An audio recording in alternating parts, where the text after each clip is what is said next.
From time to time, newspapers and magazines carry reports with such headlines as 200-million-year-old mosquito fossil discovered, 30-million-year-old lizard unearthed.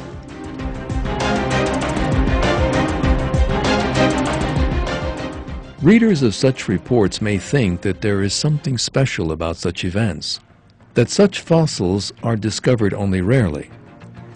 But the truth is very different. A large part of the Earth's strata is full of fossilized specimens of life forms that existed millions of years ago.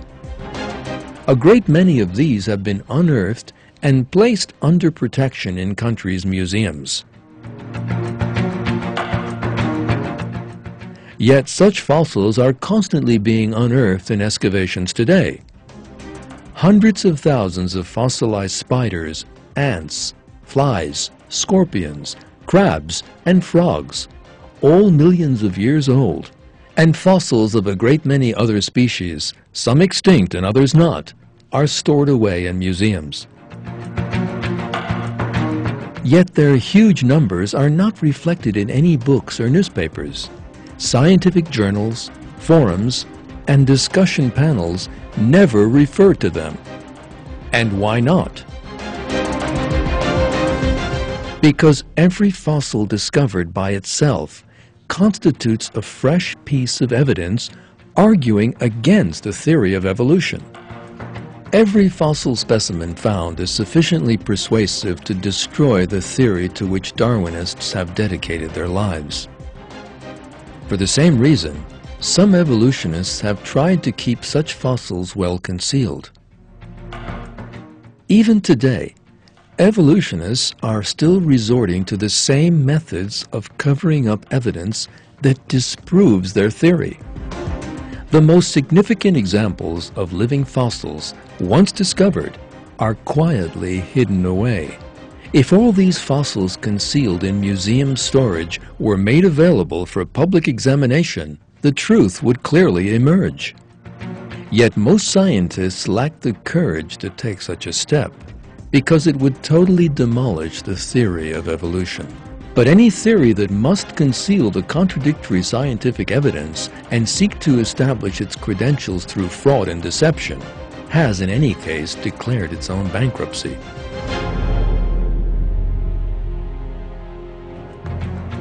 Evolutionists are well aware that all the scientific evidence collected shows that the evolutionary process is nothing more than a myth.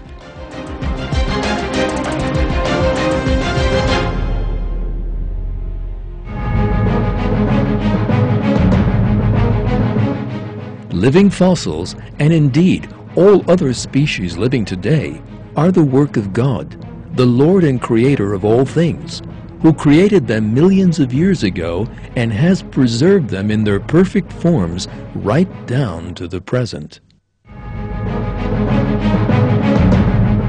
Throughout history, Darwinists have been terrified that this manifest truth would come to light. But this clear and indisputable fact is now plain for all to see. And all Darwinists' endeavors in the face of it have been in vain. Falsehood has been eradicated by the truth, and God, Lord of all the worlds, has once again revealed His greatness and might in the most perfect way.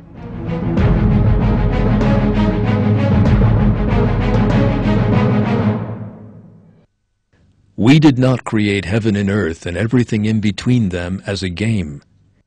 If we had desired to have some amusement, we would have derived it from our presence, but we did not do that. Rather, we hurl the truth against falsehood, and it cuts right through it, and it vanishes clean away. Woe without end for you, for what you portray.